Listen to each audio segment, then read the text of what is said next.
Portmore house of popular dancehall entertainer Kiprich robbed. Hi again and welcome. This is Links 007 TV News Report, and we'll be right back with the full and exclusive details to come.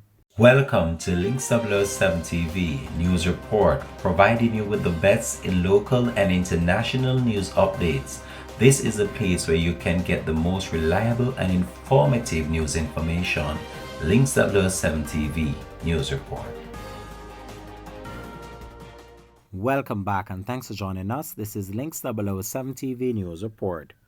The police in Portmore St. Catherine are probing the robbery at the home of popular dancehall entertainer Kiprich. The police indicated that the entertainer, whose given name is Marlon Plunkett, reported that thieves stole jewelry and thousands of US dollars and Canadian currencies. The incident happened on Friday morning. It is reported that the thieves gained entry into the entertainer's house by forcing open a kitchen window. It's not immediately clear up to the publication of this report whether anyone was inside the house at the time of the incident. However, Links 007 TV will continue to track this story and provide you with the latest information to come on this. Thanks for watching.